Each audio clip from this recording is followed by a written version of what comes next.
Good morning students, एक बार फिर स्वागत है आपका शिखर ICS ऑनलाइन पर, जहां हम तैयारी कर रहे हैं सिविल सर्विसेज प्रीलिम्स एग्जामिनेशन की मध्य प्रदेश लोक सेवा आयोग के द्वारा खासतौर पे आयोजित होने वाली राज्य सेवा प्रारंभिक परीक्षा की। और आज से हम एक नया टॉपिक आरंभ कर रहे हैं, वो है प्राचीन भारत का इतिहास, हिस्ट्री ऑफ एंशिएंट इंडिया। और इसे हम बिल्कुल, वैसे तो प्राचीन भारत का इतिहास है, शुरुआत से ही हो रहा है, पर इसको हम बिल्कुल आरंभ से ही पढ़ेंगे और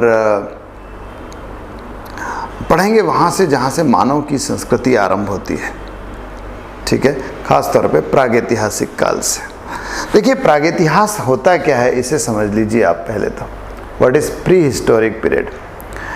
होता यह है कि जब हम पुराने समय के काल के बारे में यानी इतिहास के बारे में जानकारी इकट्ठा करते हैं तो हमें किसी न किसी स्रोत से उसकी जानकारी लेनी होती है। There must be some historical source from where we get such information. Mostly such informations are arranged through written evidences. लिखित साक्ष्यों से हमको ऐसा जो है जानकारी मिलती है। जैसे कोई ग्रंथ होगा, वो लिखा गया होगा उस काल में, किसी लेखक ने कोई किताब लिखी होगी, कोई यात्री आया होगा, विदेशी यात्री, उसका यात्रा वृतांत ट्रैवलॉग होगा, उससे हमको जानकारी मिलती है। या कोई अभिलेख होगा, कोई रॉक एडिक्स होगा, कोई और किसी प्रकार का कॉपर एडिक्स होगा, some kind of inscription written by rulers. These are the few examples of written evidences which could be used to make history of the particular period. But there is a period in the history of man or history of India when there is no written evidences are found. उस काल के कोई लिखित साक्ष्य हमको उपलब्ध नहीं है, कोई किताब, कोई अभिलेख, कोई ट्रैवलॉग हमारे पास नहीं है। लेकिन उस काल का इतिहास तो हमें जानना होगा कि कैसे उस काल के लोगों का जीवन था, कैसे उस लोगों का सामाजिक, राजनीतिक, आर्थिक जीवन था, कैसा उनका तकनीकी ज्ञान था, क्या आर्थिक स्तर था, ये हमको पता करना होता है। तो हम उसके लिए क्या करते हैं, फिर कुछ पुरातात्विक स्रोतों का सहारा लेते हैं। उनके समय के जो उपकरण यूज़ करते थे, उनके समय के जो आवास होते थे, उनके समय के जो दूसरी जो भौतिक उनकी परिस्थितियाँ थी, उनके पुरावशेष हमको मिलते हैं। सिक्कों के आधार पे, टूल्स के आधार पर, आवास के आधार पर हम उस काल के इतिहास को जानने की कोशिश करते हैं। तो ध्यान रखिए, वही इतिहास का वही काल जिसका कोई लिखित साक्ष्य उपलब्ध नहीं है। The period of the history when there is no written evidence of the period, that is supposed to be called as prehistoric period. उसे हम कहते हैं प्रागैतिहासिक काल, प्राक ऐतिहासिक काल, या संधि हो जाने के बाद प्रागैतिहासिक काल कहते हैं। ठीक है, तो बिल्कुल आरंभ से हम इसे समझने की कोशिश करेंगे। देखिए, पृथ्वी पर जो जीवन आया और उसके बाद फिर मानव एक जीव के रूप में आया, ऐसा कुछ हुआ है। पृथ्वी पहले सबसे पहले पृथ्वी ही थी, फिर पृथ्वी पर जीव जंतु, पेड़ पौधे आए, फिर उन जीव जंतुओं में मानव आया और फिर मानव का इतिहास शुरू होता है। पृथ्वी बहुत पुरानी है। पृथ्वी के काल के बारे में कहा जाता है कि the earth is 4.6 billion years old. 4.6 billion year.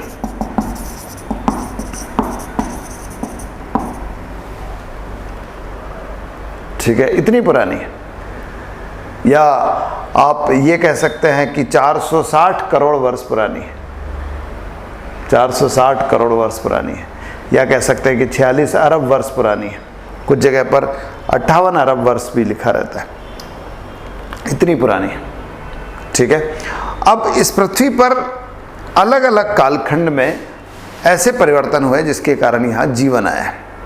तो इसके कारण हम पृथ्वी के जो टोटल आयु है उसी को एक कैलेंडर में डिवाइड कर देते हैं।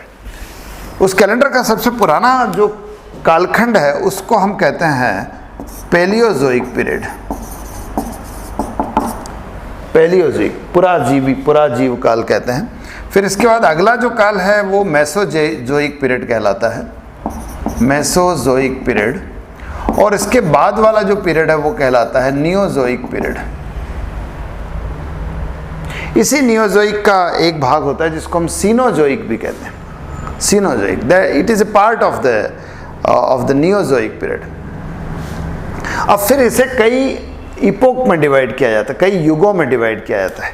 खासतौर पे नियोजोइक में ही चूँकि मनुष्य का उत्पत्ति हुई है तो हम उसको देख लेते हैं, या मैंने कहा ना सीनोजोइक भी कह सकते हैं इसे। सीनोजोइक हालांकि नियोजोइक नहीं है, Cenozoic is a part of Neozoic. तो इसके कई अलग अलग इपोक है, अलग अलग युग है। जैसे इसका एक युग तो है पैलियोसीन, पैलियोसीन है, फिर इसके बाद ओलिगोसीन है, फिर इसके बाद मायोसीन है, फिर इसके बाद प्लियोसीन है, फिर इसके बाद प्लिस्टोसीन है। ये अलग अलग युग है। और इसके बाद होलोसीन है। होलोसीन सबसे रिसेंट है, अभी भी हम होलोसीन में ही चल रहे हैं ऐसा माना जाता है। ठीक है, ये जो पीरियड है ये लगभग आज से 8 करोड़ वर्ष पुराना है, ये लगभग 5 करोड़ वर्ष पुराना है, ये लगभग 2.5 करोड़ वर्ष पुराना है। ठीक है, और पहली प्लियोसीन जो है ये 1 करोड़ 20 लाख वर्ष पुराना है, ये 30 लाख वर्ष पुराना है आज से। ठीक है, तो ये जो प्लिस्टोसीन एज है इसको देख लीजिए, जो आज से 30 लाख वर्ष पहले का है। ये प्लिस्टोसीन एज में ही पृथ्वी पर जीवों की उत्पत्ति हुई है। Living things are evolved in on the earth in this period of Pleistocene. Pleistocene age कहते हैं हम इसको, प्लिस्टोसीन युग कहते हैं इसको। हिंदी में प्रतिनूतन युग भी कहते हैं, प्रतिनूतन युग। तो प्लिस्टोसीन एज या प्रतिनूतन युग, इसमें ही जीवों की उत्पत्ति हुई है, जीवों की उत्पत्ति हुई है। ठीक है, इसी में मनुष्य आया है। मनुष्य हालांकि एकदम 30 लाख वर्ष पहले नहीं आया, और बाद में आया, लेकिन इसी में मनुष्य की उत्पत्ति हुई है। ये होलोसीन है, ये अभी चल रहा है, इसको सर्वनूतन युग कहते हैं। लेकिन प्लिस्टोसीन एज आप याद रखिए कि इसी में जीवों की उत्पत्ति हुई है। आपने पढ़ा होगा कहीं कि प्लिस्टोसीन एज में ही कुछ आइस एज हुए हैं। अब वो मैं यहाँ नहीं पढ़ा रहा, अलग विषय हो जाएगा। हिम युग हुए हैं, मतलब ऐसा कुछ हुआ कि पूरी पृथ्वी बर्फ से ढक गई, इतना टेम्परेचर कम हुआ, उसको हम हिम युग कहते हैं। लेकिन फिर टेम्परेचर बढ़ा तो बर्फ पिघला, तो लगभग ऐसा हुआ कि 80,000 या 1 लाख वर्ष तक बर्फ जमा रहा। फिर अगले 80,000 1 लाख वर्ष या ऐसे ही कुछ समय तक बर्फ पिघलता रहा, फिर जम गया, फिर पिघला। ऐसे 4 हिम युग हुए हैं। 4 आइस एजेस आर देयर। अलग अलग नाम दिए जाते हैं उनको गुंज, मिंडेल, रिस, वुर्म, ये अलग अलग 4 आइस एज हुए हैं प्लिस्टोसीन में। पहला गुंज था, फिर मिंडेल था, फिर रिस था, फिर वुर्म था। अब इन्हीं आइस एज के बीच में एक ऐसा भाग आया जिसमें टेम्परेचर ज़्यादा होता था। आइस एज में तो टेम्परेचर कम होता था, तो जब टेम्परेचर ज़्यादा होता था उस समय टेम्परेचर ज़्यादा, आपने देखा होगा कि जब टेम्परेचर ज़्यादा होता है तभी जीव जंतु नए उत्पत्ति होती है। कीड़े मकोड़े भी, वायरस भी, बैक्टीरिया भी, अक्सर टेम्परेचर ज़्यादा होता है तब बढ़ते हैं। मच्छर भी आपने देखा होगा टेम्परेचर ज़्यादा होता है तो बढ़ते हैं। चींटियाँ भी ज़्यादा बढ़ती है। तो जो 2 हिमयुगों के बीच का काल है जिसको हम इंटर आइस एज कहते हैं या अंतर हिमयुग कहते हैं, उसी को ग्लेशियर एज भी कहते हैं, क्योंकि बर्फ़ पिघल के बहने लगा। तो हिमनद युग भी कहते हैं, ग्लेशियर युग भी कहते हैं, अंतर हिमयुग भी कहते हैं, या उसको इंटर आइस एज भी कहते हैं। उस इंटर आइस एज में, अलग अलग इंटर आइस एज में जीवों की उत्पत्ति हुई, उसी में मनुष्य भी आया है। ठीक है, अब मनुष्य जब आया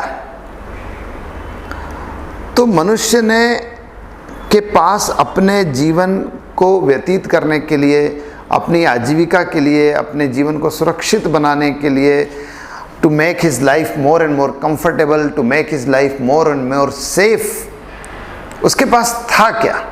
उसके पास अपना शरीर होता है। ठीक है, जैसा बाकी जीव भी करते हैं, जीव जंतु है, चाहे शेर हो, चाहे घोड़ा हो, चाहे बैल हो, ये अपने सुविधा के लिए किसका उपयोग करते हैं? अपने शरीर का, अपने शरीर के अंगों का, हाथ का, पैर का, पंजों का, सूंड का, इनका इस्तेमाल करते हैं। मनुष्य भी करता रहा। लेकिन फिर कुछ दिनों बाद, चूंकि मनुष्य के पास बाकी जीवों की तुलना में बेहतर मस्तिष्क था, बेहतर दृष्टि थी, अच्छे हाथ थे। तो उसके दम पर मनुष्य ने फिर दूसरी वस्तुओं का उपयोग करना शुरू किया in order to make his life more safe and comfortable. और वो दूसरी चीज जो पहली बार उपयोग की मनुष्य ने और लंबे समय तक प्रयोग करता रहा, वो थी पत्थर, स्टोन, पाषाण। कई वर्षों तक मनुष्य जीव जंतुओं का शिकार करने के लिए, फलों को प्राप्त करने के लिए और भी कई चीज़ों के लिए जो है पत्थरों का उपयोग करता रहा, पाषाण का प्रयोग करता रहा। इसलिए मनुष्य का जो शुरुआती काल है उसको हम पाषाण युग कहते हैं, स्टोन एज कहते हैं। ठीक है, स्टोन एज। कई वर्षों तक, लगभग 2.5-3 लाख वर्षों तक मनुष्य जो है केवल पत्थर का ही प्रयोग करता रहा, इसलिए स्टोन एज कहते हैं। लेकिन ध्यान रखिए, पत्थर के उपयोग करते के साथ भी उसकी तकनीक, उसकी जीवन शैली उत्तरोत्तर सुधरती गई। It was gradually improving his technique, his life, his economic activities, वो इम्प्रूव होती गई। इसलिए हम जो इसको हम पाषाण युग कहते हैं। लेकिन इस पाषाण युग में भी चूंकि सुधार हुआ, इसलिए हम पाषाण युग को अलग अलग भागों में बांटते हैं। जैसे पाषाण युग का सबसे आरंभिक काल है पुरा पाषाण, जिसको हम पैलियोलिथिक कहते हैं इंग्लिश में, पैलियोलिथिक, पुरा पाषाण काल, पैलियोलिथिक एज। इसके बाद फिर आया मध्य पाषाण काल। ये नीचे से ऊपर की ओर जा रहा है, ध्यान रखना। ये सबसे पहले, फिर ये मध्य पाषाण, मध्य पाषाण काल, जिसको हम मेसोलिथिक कहते हैं, मेसोलिथिक पीरियड कहते हैं। और इसके बाद आया नवपाषाण, इसको हम नियोलिथिक कहते हैं। ध्यान रखना, पत्थर का प्रयोग करने के बाद जब उसकी तकनीक सुधरती गई, ज्ञान में उत्तरोत्तर वृद्धि हुई, तब उसने धातुओं का प्रयोग किया। Metal was used and the very first metal which was used by the man was copper. तांबे का प्रयोग किया। ध्यान रखना, तांबे का प्रयोग शुरू किया पर पत्थर का प्रयोग छोड़ा नहीं। पत्थर का प्रयोग तो आज भी कर रहे हैं, चक्की के लिए काफ़ी जगह पत्थरों का प्रयोग कर रहा है, मकान बनाने के लिए कर रहा है। तो stone was there along with copper, तो इसलिए फिर इसको ताम्र पाषाण काल कहते हैं। यानी नवपाषाण काल के बाद अगला जो काल आता है वो है ताम्र पाषाण काल। इंग्लिश में इसको चैल्कोलिथिक पीरियड कहते हैं, चैल्कोलिथिक पीरियड। ठीक है, क्योंकि तांबे को ग्रीक में चेल्को कहते हैं, इसलिए चैल्कोलिथिक पीरियड। आपने देखा होगा तांबे के अयस्क भी चैल्कोसाइट, चैल्कोपायराइट वगैरह होते हैं। ध्यान रखना, ये सब जो है ये पाषाण काल ही जो है प्रागैतिहासिक काल है भारत की दृष्टि से।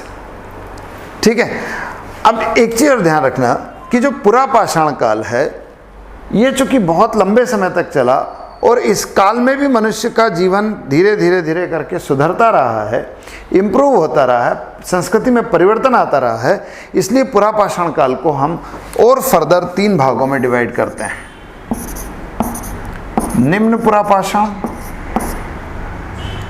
मध्य पुरा पाषाण और उच्च पुरा पाषाण।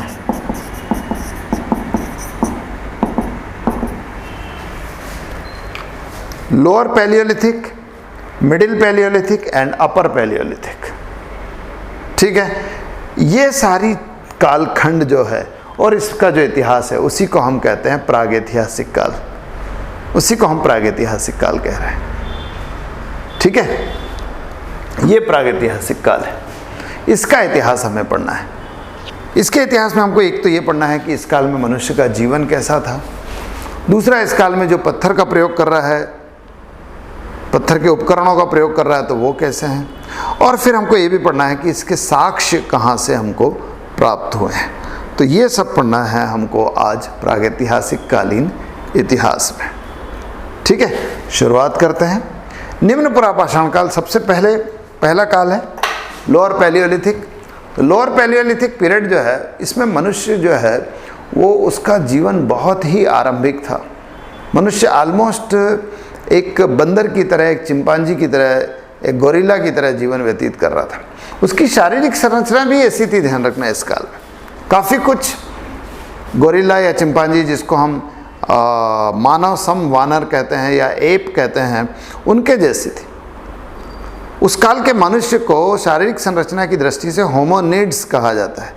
होमोनिड्स, जिसके एकदम प्राचीनतम साक्ष्य अफ्रीका में मिले हैं ऑस्ट्रेलोपिथिकस के रूप में।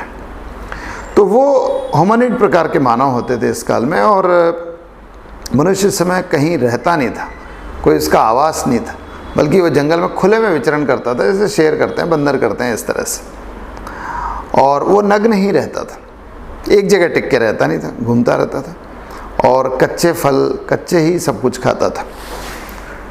ध्यान रखना, निम्न पाषाण काल में मनुष्य ने पत्थर का प्रयोग करना शुरू कर लिया था, लेकिन वो उस समय ऐसे कच्चे पत्थरों का प्रयोग करता था जो नदियों के किनारे पाए जाते हैं, जिनको हम बटिक अश्म कहते हैं या पेबल स्टोन कहते हैं। पेबल स्टोन कहते हैं, बटिकाश्म कहते हैं। इन पत्थरों का प्रयोग करता था। इससे हैंड एक्स, जिसको हस्त कुठार कहते हैं, एक पत्थर को तोड़ के, जैसे ये पत्थर है, इसको किनारे किनारे से तोड़ देगा तो थोड़ा नुकीला हो जाएगा ये, और इसको फिर यहाँ से पकड़ के इसको हाथ से चलाए जाने वाली कुल्हाड़ी के रूप में प्रयोग करता था, जिसे इंग्लिश में हैंड एक्स कहते हैं, हिंदी में हस्त कुठार कहते हैं। इसका प्रयोग जनरली करते थे। तो मोस्टली हस्त कुठार का प्रयोग यहाँ किया गया। कुछ जगह चॉपर का प्रयोग किया गया, एक विदारिणी का प्रयोग किया गया। ये सब चीज़ों का, ये सब इनके जो है इंस्ट्रूमेंट्स होते थे। और खराब पत्थरों का प्रयोग होता था इस काल में। मैंने बताया बटिकाश में जो अच्छे मजबूत पत्थर नहीं होते थे, इसलिए अच्छे उपकरण बनते भी नहीं थे। ध्यान रखना, भारत में अगर निम्न पुरापाषाण काल की बात की जाए तो भारत में निम्न पुरापाषाण काल के साक्ष्य जो है वो एक तो नर्मदा घाटी के आसपास से मिले, नर्मदा घाटी के आसपास से। दूसरा, पश्चिमोत्तर भारत में सोहन नदी है एक, आजकल पाकिस्तान में बहती अधिकांशतः। सोहन नदी की घाटी में जो है कुछ क्षेत्र पाए गए, वो निम्न पुरापाषाण काल के ही हैं। इसके अलावा मद्रास के आसपास, मद्रास के आसपास जो आंध्र प्रदेश वाला क्षेत्र है, वहाँ पर भी इसके कुछ साक्ष्य मिले हैं। उसको मद्रासियन कल्चर ही कहते हैं। सोहन घाटी की जो है उसको सोहन वैली का कल्चर कहते हैं। वो सब निम्न पुरापाषाण काल के हैं, लोअर पैलियोलिथिक पीरियड के हैं। फिर मध्य पुरापाषाण काल की बात करें। मध्य पुरापाषाण काल में दो चेंज बड़े लाइफ में आए मानव के जीवन में। एक तो ये कि वो गुफाओं में रहने लगा। अब उसके आवास की व्यवस्था हो गई थी। हालांकि वो आवास बनाता नहीं था, जो प्राकृतिक रूप से नेचुरली जो केव्स है उसमें रहने लगा। दूसरी चीज़ ये है कि उसने इस काल में अग्नि का आविष्कार कर लिया। That was very revolutionary change, बहुत ही बड़ा क्रांतिकारी चेंज था कि उसने अग्नि का आविष्कार कर लिया। अब अग्नि का जो आविष्कार किया, अग्नि का प्रयोग खाना पकाने में तो कम होता था, ध्यान रखना, खाना पकाने के लिए किया भी नहीं था अग्नि का आविष्कार। अग्नि का आविष्कार, जो अग्नि का उपयोग होता था वो मोस्टली इसलिए होता था कि गुफाओं को गर्म रखा जा सके, क्योंकि गुफाएं ठंडी होती थी और उतनी ठंडी गुफाओं में वो रह नहीं पाते थे, तो गुफाओं को गर्म रखने के लिए अग्नि का प्रयोग करते थे। दूसरा ये कि जंगली जानवरों से बचने, क्योंकि गुफाओं में सरलता से जंगली जानवर उनका शिकार कर लेते थे, तो फिर वो गुफाओं के बाहर अग्नि रखते थे ताकि जंगली पशु ना आए, शेर वगैरह। और तीसरी चीज़ फिर खाना पकाने के लिए। तो यहाँ से पहली बार वो पका हुआ खाना खाने लगे। इसके पहले कच्चा मांस, कच्चे फल वगैरह खा रहे थे। निम्न पुरापाषाण काल में यहाँ पहली बार अग्नि का आविष्कार हुआ, मध्य पुरापाषाण काल। ठीक है, मध्य पुरापाषाण काल के साक्ष्य जो मिले हैं वो मोस्टली मिले हैं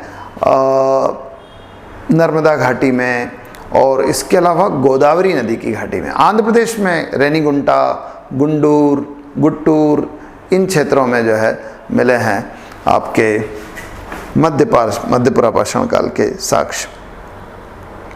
फिर उच्च पुरापाषाण काल है। अच्छा, मध्य पुरापाषाण काल के मैंने आपको ये नहीं बताया कि टूल्स कौन से उपयोग करते थे। बड़ी मज़ेदार चीज़ है कि इस काल में एक विशेष प्रकार के उपकरणों का प्रयोग किया गया जिनको हम फ्लेक टूल्स कहते थे।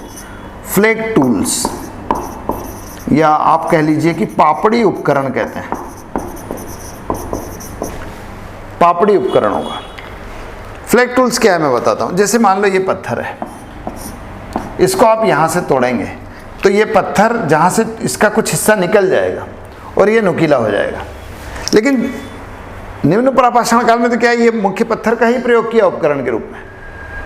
मध्य पुरापाषाण काल में क्या हुआ कि जब आपने यहाँ से एक पत्थर का फ्लैक निकला, जब तोड़ा इसको तो एक पपड़ी निकल जाती है इसमें से, वो पपड़ी भी बहुत नुकीली होती है, उसका प्रयोग टूल्स के रूप में किया, इसलिए उसको पपड़ी उपकरण कहते हैं या फ्लैग टूल्स कहते हैं।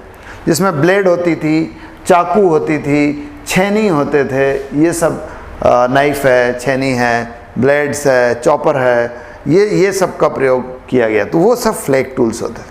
ध्यान रखना इस काल में पत्थर भी अच्छे प्रयोग किए गए उपकरण बनाने के लिए। क्वार्ट्ज का प्रयोग किया गया जिसको हम स्फटिक कहते हैं, और दूसरे भी गोमेद का प्रयोग किया गया, इन सब का प्रयोग किया गया उपकरण बनाने के लिए, फ्लैग टूल्स बनाने के लिए।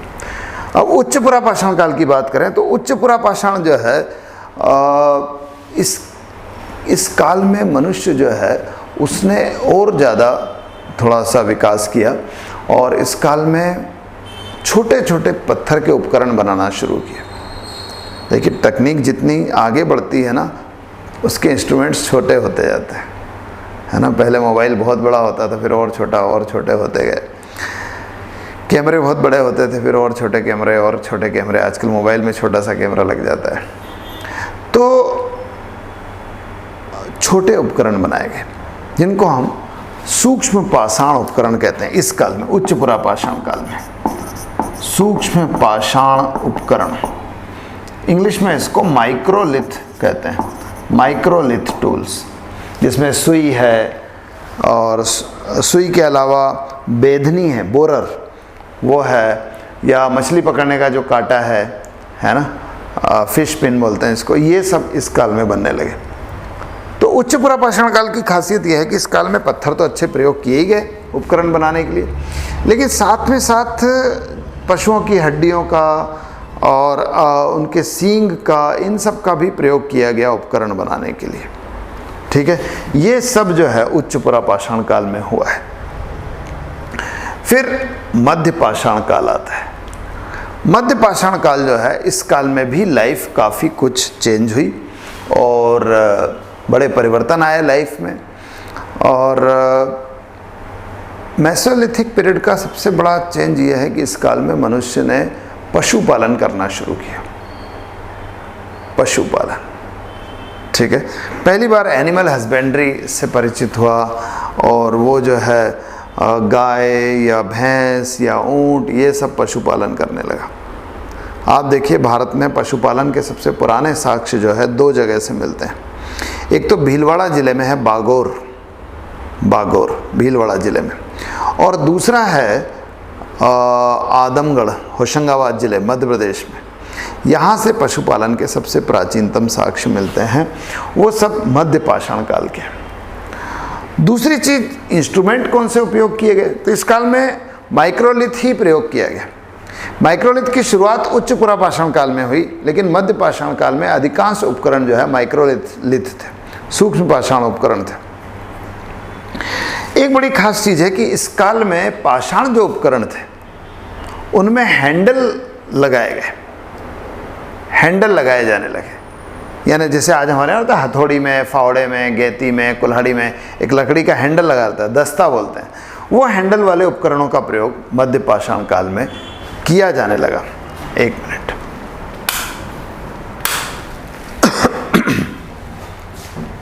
तो ये मध्य पाषाण काल में एक बड़ा चेंज है। अब मध्य पाषाण काल में एक और चीज़ हुई कि मनुष्य जो है वो पशुपालन करने लगा, पशुओं को मांस के लिए और खाल के लिए प्रयोग करने लगा। तो यहाँ से वो जो है वस्त्र धारण करने लगा, खाल और पेड़ों की छाल, इन सब का प्रयोग जो है करने लगा। वेरी सॉरी, एक चेंज कर लीजिएगा इसको, ये इस काल का नहीं, यहाँ का है, कन्फ्यूज़न हो रहा है। यहाँ से उसने पशुओं की खाल और पेड़ों की छाल को वस्त्र के रूप में धारण करना शुरू किया। लेकिन मध्य पाषाण काल में थोड़ी सी उसकी आर्ट वाली डिज़ाइन भी, आर्ट वाला मस्तिष्क भी काम करने लगा था। कुछ जगह आर्ट दिखाई देता है, भारत में तो नहीं, दूसरी जगह दिखाई देता है। मध्य पाषाण काल का एक और चीज़ है कि इस काल में उसके आध्यात्मिक विचार शायद विकसित होने लगे, जिसका परिणाम यह है कि यहाँ पर अलग अलग प्रकार का शवाधान दिखने लगा, डिफरेंट टाइप्स ऑफ क्रीमेशन दिखने लगा कि पशुओं जीव मरने के बाद व्यक्ति को या तो जलाते थे या विशेष रूप से गाड़ने लगे, गाड़ते थे तो उसके साथ कुछ उसके उपयोगी वस्तुओं को भी गाड़ देते थे, शायद ये विश्वास करके कि उस लोक में जब जाएगा तो ये वस्तुएं काम आएगी। तो ये कहता है कि some kind of spiritual thoughts they are being developed in this period. अब मध्य पाषाण काल के साक्ष्य भारत में कहाँ से मिले हैं? 2 साक्ष्य तो मैंने आपको बता ही दिए, आदमगढ़ में मिले हैं और इसके अलावा बागौर में मिला है। इसके अलावा आप देखिए कि एक लंगनाज नाम की जगह, लंगनाज गुजरात में है, यहाँ पर है। और फिर इसके अलावा एक पश्चिम बंगाल में एक जगह है वीरभानपुर, यहाँ से भी साक्ष्य मिले हैं मध्य पाषाणकालीन सभ्यता के।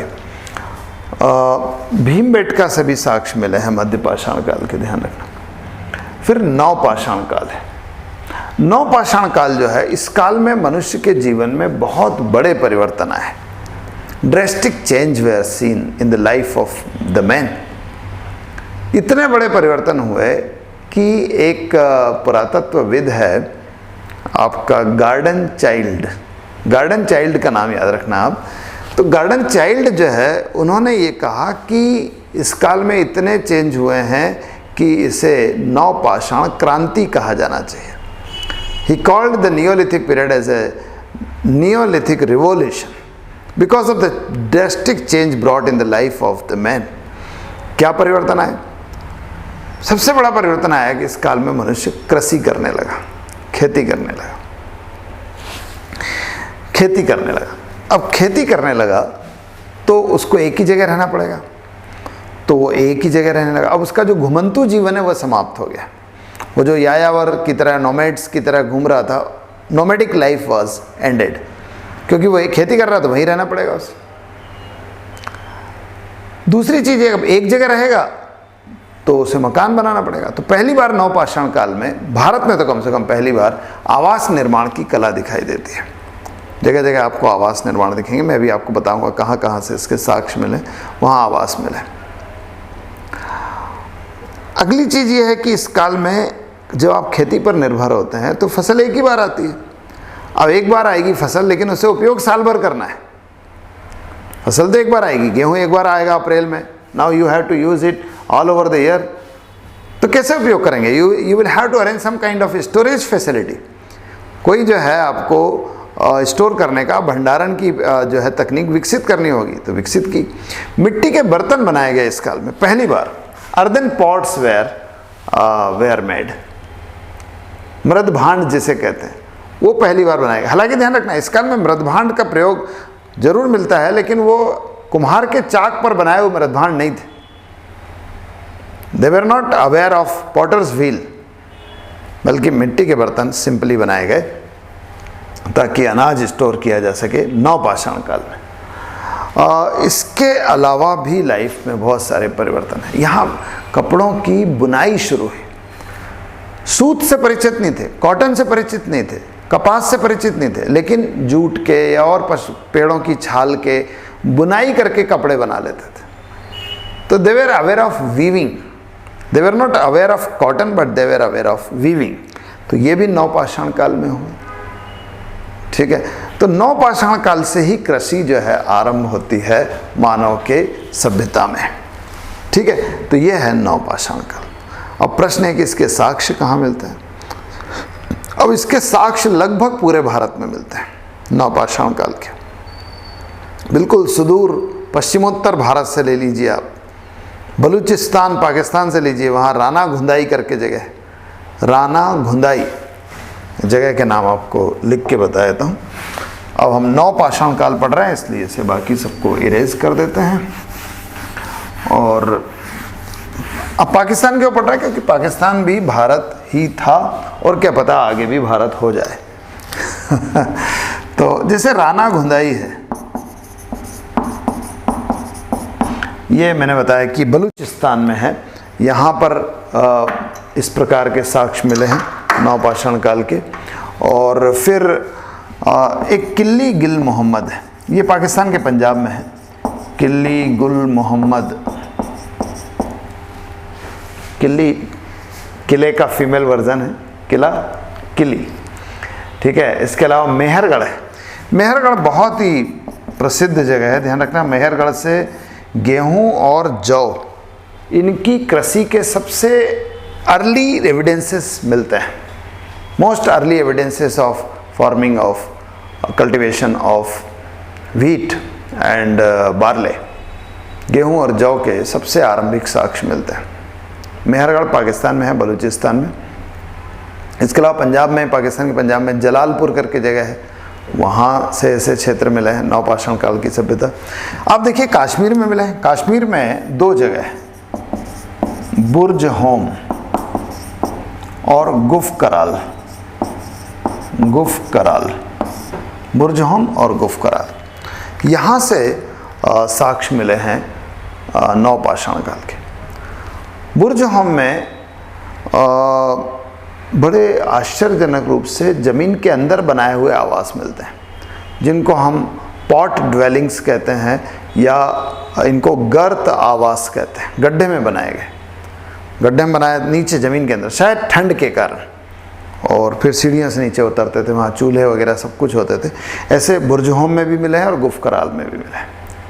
गुफ कराल में ही जो है कुछ विशेष प्रकार की कब्र भी मिली है, ठीक है। और फिर इसके अलावा अगर देखा जाए तो दक्षिण भारत में कुछ क्षेत्र है नवपाषाण कालीन सभ्यता के, जैसे पिकली हाल है कर्नाटक में, पिकली हाल कर्नाटक में। एक उदनूर नाम की जगह है, ये जो है आपके आंध्र प्रदेश में। उदनूर, उदनूर में एक बड़ी खास चीज़ मिली है, वो भी मैं आपको बताता हूँ। उदनूर में कुछ ऐश माउंट्स मिले, राख के ढेर मिले।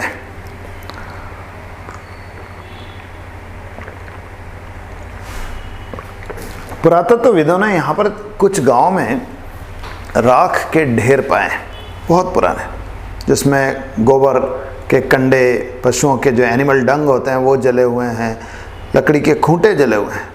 तो ये माना जाता है कि शायद यहाँ ऐसा कुछ होता रहा होगा कि पशुओं के जो खूंटे और उनका जो एनिमल डंग है उसको किसी एक निश्चित दिन या किसी समारोह में जला दिया जाता होगा।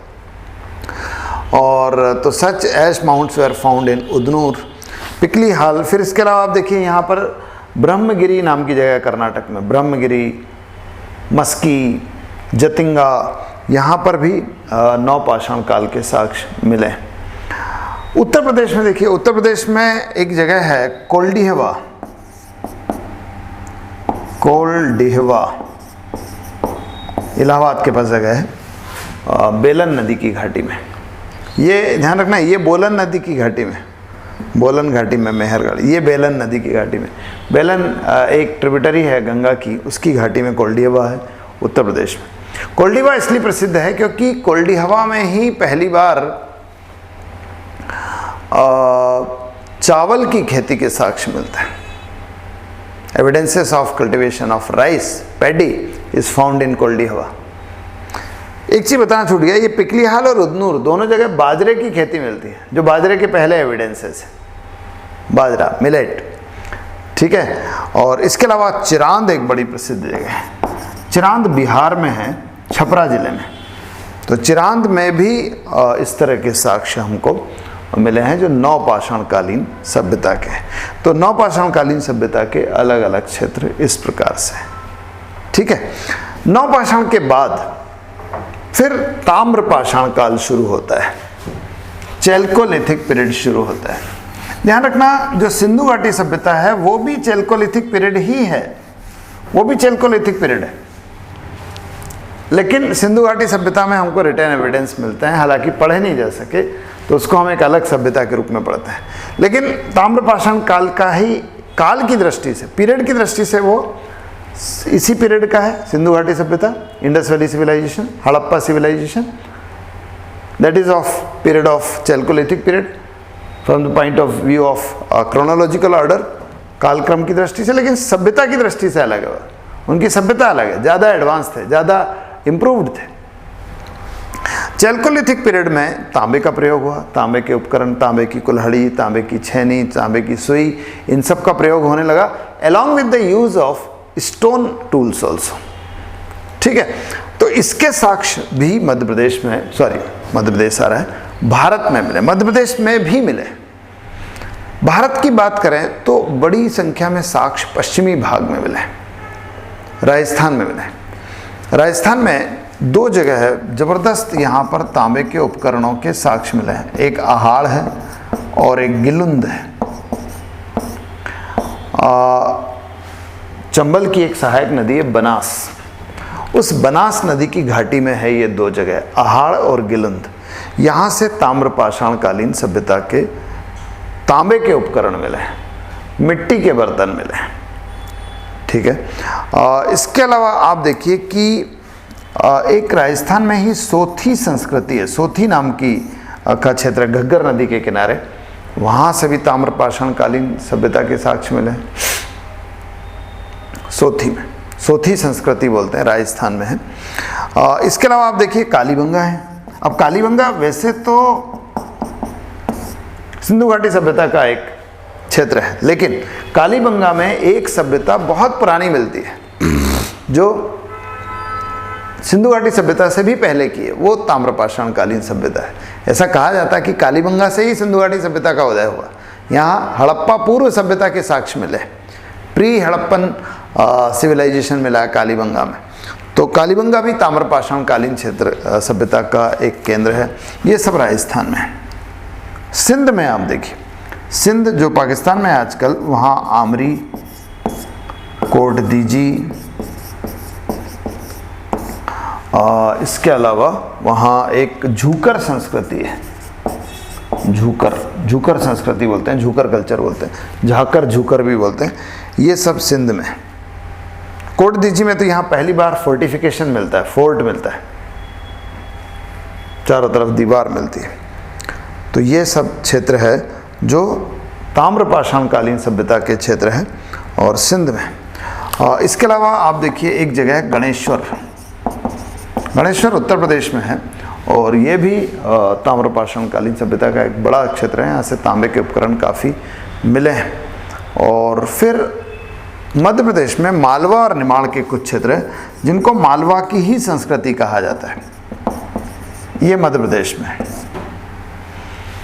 ठीक है, मालवा संस्कृति में जैसे कायथा है उज्जैन में, उज्जैन के पास कायथा है, या नवदा टोली है, ये खरगोन में है, निमाड़ में, या डांग वाला है, ये भी खरगोन में है, या एरण है सागर जिले में। ये सब मालवा संस्कृति के अंतर्गत आते हैं। इसके अलावा महाराष्ट्र में भी नर्मदा नदी के किनारे बहुत सारे साक्ष्य ताम्रपाषाण कालीन सभ्यता के मिलते हैं। महाराष्ट्र की बात करें तो जैसे जोरवे में मिलते हैं, ये सब नर्मदा के किनारे है। जोरवे है और नेवासा है, जोरवे, नेवासा। इसके अलावा यहाँ दैमाबाद है, इनाम गांव है, यहाँ सब जगह ताम्रपाषाण कालीन सभ्यता के साक्ष्य मिलते हैं। ये सब महाराष्ट्र में। और इसके अलावा कुछ जगह बिहार और वेस्ट बंगाल में भी रोजर ढिबी है, जैसे रोजर ढिबी है बिहार में। बंगाल के भी कुछ क्षेत्र हैं जहाँ पर ताम्रपाषाण कालीन सभ्यता के साक्ष्य मिलते हैं। तो ये है ताम्रपाषाण कालीन सभ्यता और ये है पूरा का पूरा पाषाण काल। देखिए इसी के बाद प्रागैतिहासिक काल के बाद सिंधु घाटी सभ्यता का विकास होता है। सिंधु घाटी सभ्यता को हम आद्य ऐतिहासिक सभ्यता कहते हैं, प्रोटो हिस्टोरिक पीरियड कहते हैं। प्रोटो हिस्टोरिक इसलिए कहते हैं क्योंकि यहाँ पर लिखित साक्ष्य मिले तो हैं but they could not be red, पढ़ा नहीं जा सका। लिखित साक्ष्य मिलते हैं लेकिन उनको पढ़ा नहीं जा सका, इसलिए हम सिंधु घाटी सभ्यता को आद्य ऐतिहासिक सभ्यता कहते हैं, प्रोटो हिस्टोरिक पीरियड कहते हैं। अब वो एक अलग चैप्टर है, तो उसको हम अगले लेक्चर में हम सिंधु घाटी सभ्यता या हड़प्पा सभ्यता को पढ़ेंगे। अब जहाँ तक इस लेक्चर की बात है, इसमें आपको चीज़ों को समझना भी है, यहाँ कॉन्सेप्ट भी है और फैक्ट्स भी है। तो कॉन्सेप्ट को भी समझना है और फैक्ट्स को याद भी रखना है। इससे संबंधित क्वेश्चन आने की संभावना होती है, खासतौर पे यूपीएससी में इससे काफ़ी क्वेश्चन आते हैं। तो इसको देख लीजिए, इसमें कोई डाउट हो, कोई क्वेश्चन हो तो आप लाइव क्लास में पूछ सकते हैं या व्हाट्सएप ग्रुप में पूछ सकते हैं। ठीक है, तो आज के लिए इतना ही। Thank you very much, have a good day.